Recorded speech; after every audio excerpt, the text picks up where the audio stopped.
Kwizina rya data n'irya mwana n'irya mutima mweranda amen. Bene wacu dusangi kwemera muri Yezu Kristu ndabaramukije mu izina rya Yezu Kristu nitugire Kristu. Dusabikanya ijambo ry'Imana riri muri Bibiliya mu Njiri ya Luka ku kigabane cya 17. Turazirikana guhera ku karongo ka 20 tugeze ku ka 25.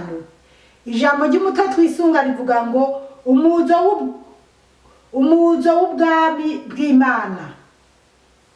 Abafarizayo bamubajije igihe ubwami bw'Imana buzozira, Yesu arabishura ati ubwami bw'Imana ntibuzanana ibimenyetso biboneka ngo bavuge ngo buri aha canke ngo buri hariya, kuko ubwami bw'Imana buri muri mwebwe. Isango ry'umwana w'umuntu. Abwira rero abigishwa biwe ati hazoza igihe muzokwipfuza kubona umunsi w'umwana w'umuntu, iyo woba n'umwe ntimubone.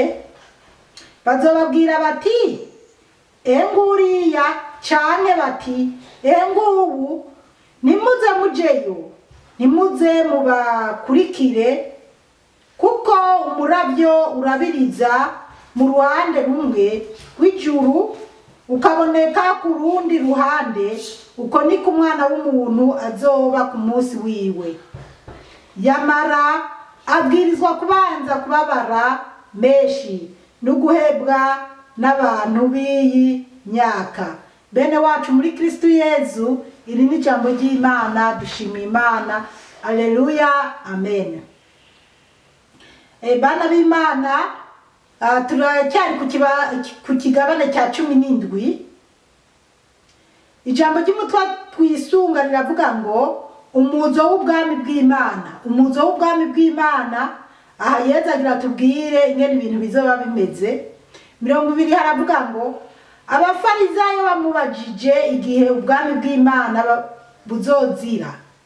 Abafarizayo babaza Yesu ngo igihe ubwami bw'Imana buzozira. Tuvuge ni nkaho bamubajije mbega ubwami bw'Imana buzoza ryari, mbega isi zohera ryari kugira haboneke ubwami bw'Imana bwisanzuye. Yesu arabishura ati ubwami bw'Imana ntibuzanana ibimenyetso biboneka.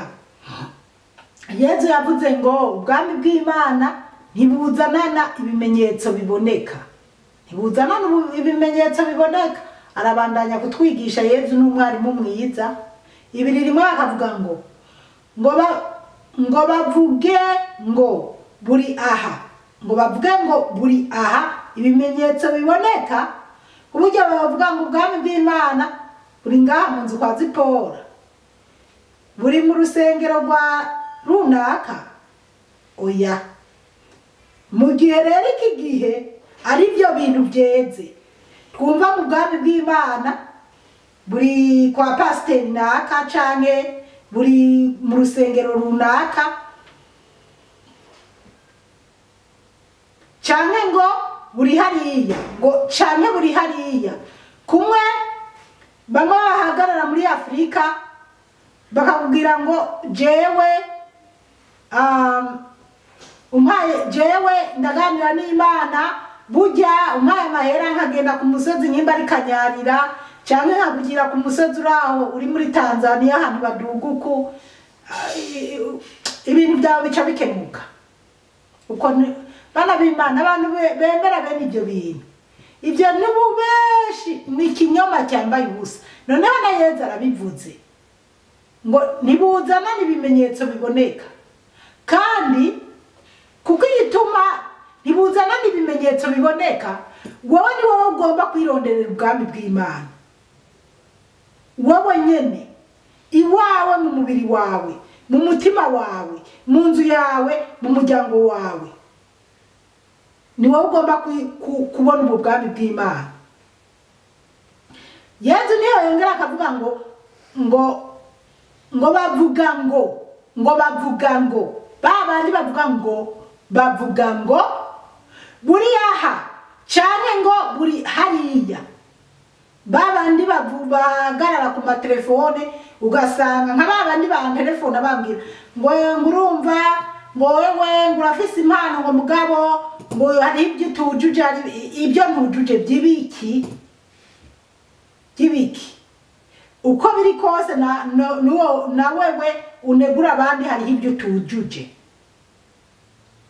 nawe wenyene reka kubwira abantu ngo ubwami bw'Imana buri wanje kandi nanjye niba niko nakubwira ati ubwami bw'Imana wanje cyane jewe ndi umuntu asenga nyene bigakomera Imana ikazi kagira oya mugabo jewe ndasengera abantu ariko nubwo asengera abantu nubugende ngo nabwiye Zipora zonsenge guca wumva nyene ko iwawe nyene ntangorane ko Zipora ari karagusengera oya kubera ko hari abantu usengera mbese yaba nategeka Imana cyane kuko urumva benshi twarihaye mu mwanya w'Imana ukamenga turategeka Imana iyo abantu bankunda twama tuganira mwumve ko mumbwiye ati jefasa gusenga ndagwaye cyane ndafise ikibazo kimbangamiye ubimbwira ari ukubyizera nawe kandi uri kuwo murimo dufashanya ariko ntukizere ngo ubwo Zipora namuhaye umutwaro ngo ndabizi ngo nabwiye wa mukozi w'Imana azosengera umuntu wanje azokira oya kuko iyo biba ari uko bimeze nka mwene wacu ntiyari gupfa hari abantu kuko ndibuka mwene wacu yapfuye ndi ngaha muri iki cyumba naraje ndapfukama mbese nyene ndabwira Yezu ni ntabara Yezu mwene wacu ndasenga kandi Imana yari yaramaze kubinyereka ko ategerezwa kugenda ijwi rya Yezu rirambira ati mwana wanje ihangane rero hari igihe umuntu yokumva yarahaye umuntu umutwaro ntibigende nk'uko ashaka agaca yumva umenga Zipora ntiyamusengeye Maragarita ntiyamusengeye Manuel ntiyamusengeye Lazaro ntiyamusengeye akumva umenga amutaye kumwikomo oya niwabona uri umuntu usenga wizera ukabona wari wizeye ko umuntu wawe akira mugagapfa nukurishima Imana kuko ntabwo twebwe dushobora kubuza umugambi w'Imana gusohora ariko kandi turasengeranira kandi Imana ikatwumva rero icyo nipfuza nuko atamuntu akwiye kwizera ngo yumve ko yahaye umutwaro mugenzi we areke kwisengera nkuko wewe abyiyumvamo yuko kwegera Imana by'ukuri yizeye ngo hariho umuntu amusengera ujya muntu nawe ari ifitiye ibibazo byiyiwe rero Yezu murumva ko ariko araducira gace kuko ubwami bw'Imana buri muri mwebwe ngo kuko ubwami bw'Imana buri muri mwebwe none nimumva Yezu ko abiduhishuriye byose ubwami bw'Imana buri muri twebwe nyene wowe nyene Imana yigiri yawe wumve ko iyo Mana ibona situation zose urimo ureke kuvuga ngo bajya bakubwiye ngo Yezu cyangwa se ubwami bw'Imana mu rusengero kwa naka niyo buri naka iruka gushinga isengero rirashushe emwe ingo ndakurangira handi hantu twoza gusengera narabonye isengero kabisa risenga abantu nukujarajara abantu benshi bari kujarajara cyane mu bihugu biteye imbere abantu bari kujarajara urava muri Katolika ukaja mu bapenikoti ukava muri bapenikoti ukagenda mu basambles ukaja mu bakaruvari ukaja mu baprotestant Mana mu bamethodist ese Yezu niyasanga uri kurajarajara nkuko kandi yarakubwiye ko ubwami bw'Imana buri muri twebwe buri muri wewe reka kwiruka inyuma y'amadini reka kwiruka inyuma y'abavugishwa n'Imana reka kwiruka inyuma y'abahanuzi babesha umuhaye amahera yawe kwa Yezu nta by'amahera umuhaye amahera yawe ngo ariko aragusengera ngo ariko arakushikira ku Mana, niyo utokwishikira ko Yezu wowe nyene akubona ukuri kose. Tubandanye irindi jambo ry'umutwe tugira twisunge riravuga ngo isango ry'umwana w'umuntu, isango ry'umwana w'umuntu 12 havuga ngo abwira rero abigishwa biwe ati hazoza igihe muzokwipfuza kubona umunsi w'umwana w'umuntu niyo woba numwe ntimuwubone. Ngo hazoza igihe Yesu yabwiye abigishwa biwe ngo ijambo ry'umutwe rivuga ngo isango ry'umwana w'umuntu, isango ry'umwana w'umuntu turitegere rero iri sango twumva icyo Yesu yatubwiye. Abwira rero abigishwa biwe ati uko Yesu yabwiye abigishwa biwe hazoza igihe muzokwipfuza kubona umunsi w'umwana w'umuntu niyo woba numwe ntimubone.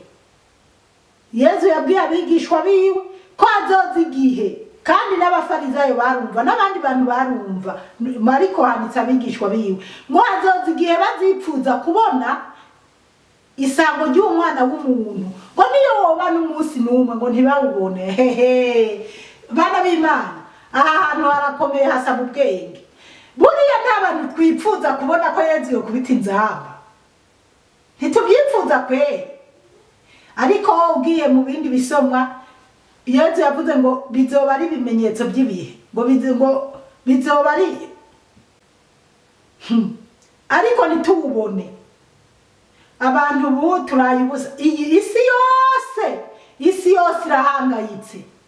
Abantu benshi bari kwicwa n'inzara, bari kwicwa n'inzara nuko ntabyiteguriye. Mba nabazaniye amavideo amwe y'ibihugu bimwe na bimwe bariko baratikira n'inzara, abandi n'imyuzure bishitse no yishirako nkuko nama nababwira ko ntabiteguye mugabo mugasanga nayishizeko ibintu nk'ibyo.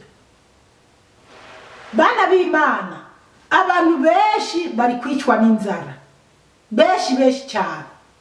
Kuva Ukraine na Putin canke n'Uburusiya byatakanye isi yose, ariko sinama ndabivuga mu gihe cyahera ntaraja ku YouTube, sinigeze kubabwira yerekwa nagize mbona ahantu hose hirya no hino hadutse umuriro, niruka semerera ati nimuhunga umuriro urabaturira, murahiriye mu mazu murasha.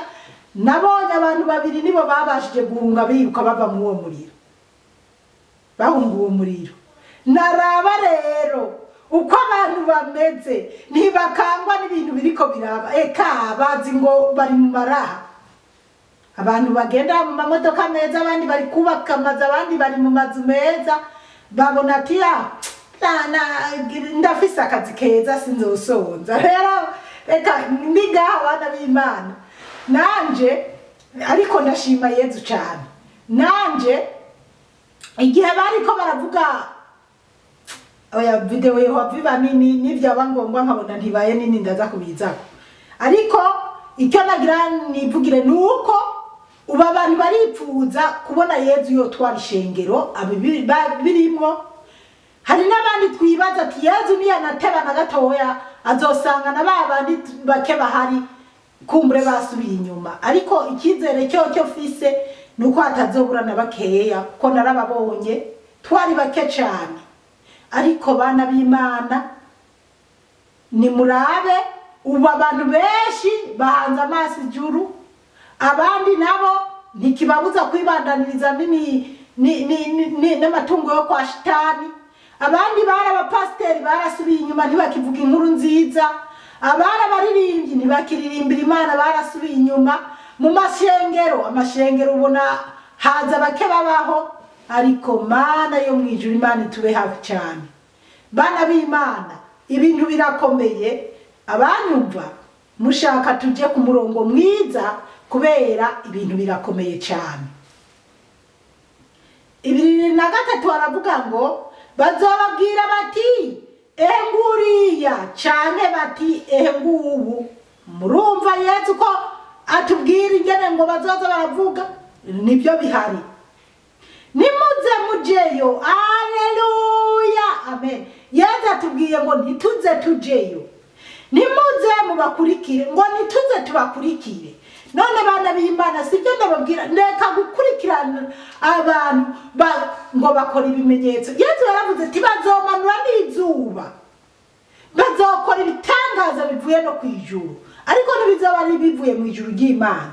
Ni bya bindi tubona muri iki kirere indege zica zikarenga, kuko imiyaga myinshi ibintu mwaba mubona bimwe by'amaherenzi bisigaye binakoroka. Rero ibyo ntabwo ari ibyo ku Mana.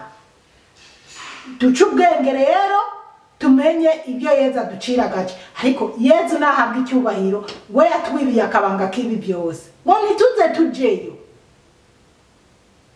Ibiri kane, nk'uko umurabyo urabiriza mu ruhande rumwe rw'ijuru ukaboneka ku rundi ruhande, uko niko umwana w'umuntu azoba ku munsi wiwe. Rero Yesu aravuga ngo nk'uko umurabyo urabirije mu buseruko mbega murazi umurabyo ukuntu umyasa rimwe gusa. Rero ngo niko nawe ngo bizomumerera, ngo niko bizomera. Yesu nta bantu bazomubona benshi, abandi nabo bazosigara birogira itatu, mbe byagenze gute? Ibiri gatanu, yamara abwirizwa kubanza kubabara menshi n'uguhebwa n'abantu b'iyi myaka. Ngo yamara ngo abwirizwa kubanza guhebwa n'abantu b'isi canke abantu, mbese Yesu ababwiye ko azobanza akababara ibintu nk'ibyo. Hanyuma ngarutse handi narishatse kugira icyo ndababwira, hari kwaka karongo ka 22 havuga ngo abwira rero abigishwa biwe ati hazoza igihe muzo kwipfuza kubona umunsi w'umwana w'umuntu, niyo woba n'umwe ntimubone. Rero niho nariko nasigura ko ubu abantu turipfuza kubona Yesu yoza akadutabara, ariko ibyo byipfuza abazi Imana by'ukuri, abamwizeye. Ariko Yesu arabivuga ko tuzobyipfuza ariko ntitubibone. Icyo nashatse rero kuvuga, nariko nasigura ukuntu rero nashatse kuvuga ukuntu ibintu mu masoko byazimbye. Muri Afrika usanga abantu benshi bamamagara bambwira amagorwa barimwe mu Burundi no muri za Rwanda n'abari za Kongo, muri za Bugande, mu buhungiro n'ahandi. Bakumva ko nubwo bariko barambwira umenga barafise ikizere ko jewe hari icyo nobamarira, ariko ntibamenye ko nanje ndi mu mazi abira, kubera isi yose irimo inzara. Rero njewe nari nashatse kuvuga ko njewe igihe cya korona murazi ko nigeze kubanda babwira ko ntakija gusenga, ntakija mu isoko, ariko mbere yaho biriko birakungirana naragiye mu isoko ngura ibiro 175 by'ibiharage, ngura umuceri ibiro 80, ngura amakoto litiro nka 40, ngura umunyu. Navuga ati uko biri kose umunyu, amavuta, ibintu by'ibanze ndabifise. Ubwo hari 2021 bariko baravuga ko utiteze ishinge za korona bategerezwa kugara atazoja mu isoko. Ndagenda mbanza ndagura ibyo, ndabanza ndabishira ahantu ndabidepa. Ndavuga nti umwaka wa 2022 nzoguma mu nzu n'abana banje, twigumye tuzoba turiko turajya ibyo nyene. Naguze amakara, hariho n'ibintu by'ibitanda byari byaramanyaguritse, muganda nkakuta iyo myanda y'ibiti. Mvuga ati hazogera igihe bikomera nzoza ndacana, abari byo nzoza ndacana. Aho rero simvuze ibintu by'amasaka n'ibindi gutyo. Basi nitegura umwaka umwe umwaka turimo ko ni wahera hakagera 2023 batararekura ngo abantu twidegenje canke abana basubire ku mashure. Atubwo nawe Yezu nakurikiye nizeye ntazobura igitangaza azonkorera canke ntazobura ikinahorera. Haleluya, amen. Yezu rero yarabikoze. Nukuvuga iguni yaje ibiharage naguze ku madolari 80, ubu ni 150, ubu ni 150, 140 na 150 kuduga, nariguze ku madolari 80. Umuceri naguze ku madolari 10, ubu ni 25 canke no kuduga. Litiro zitanu z'amakoto nazigura ku madolari 10, mbere naziguze ku madolari 12. Litiro zitanu ubu zigugwa amadolari 35. Nibindi myinyo niyo mbona menga ntiduga cyane. Basi rero aha rero ndashima Yezu kubera ko igihe byari bikomeye nyene ntabona uko imbere n'inyuma. Rero narabonyemo gutabagwa kwa Yezu. Naramaze iminsi ntaja mu isoko nirira bya bindi dufise muhira. Basi rero ubu nyuma baza kugira barugurura kuwa ari wese n'ubutatewe. Yezu rero bantu b'Imana mwizera Imana muzaze mukomera kuko Yezu wenyene ni wanyene n'urugamba ari kumwe natwe. Igikuru nuko mwizera. Baba baruguruye abana banje rero ntibigeze bahagarika kwiga.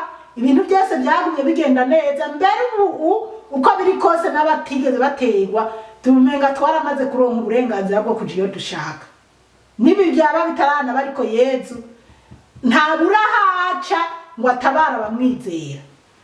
Hanyuma rero mugihe ibyo bintu byose biri kuzimba gutyo, jewe nakirira bya bintu naguze kwibe intoya. Hanyuma kandi ndazi neza bizongeza mu mwaka uza. Hanyuma Yezu atabura uko abigenza, azoba yanteguriye ayandi mahera yo kuzosumisha ibindi. Nicyo rero nariko ndashaka kuvuga kubera ko uwizeye mu bwami bw'Imana buri muri wewe. Hari umuntu yipfuza ati nopfuma mpfa ariko ntibikunde kwapfa. Hari n'abiyahura ubuzima bw'abarambiye ariko ntibikunde ko banapfa biyahuye. Rero reka video canke audio tugezaha ariko turacyabandanya. Umukama Imana bahezagire cyane.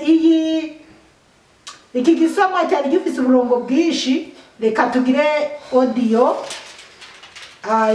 ya nyuma. Mwarahezagiwe n'Imana. Umukama Imana bahezagire ku izina rya Data n'irya Mwana n'irya Mutima Mweranda. Amen.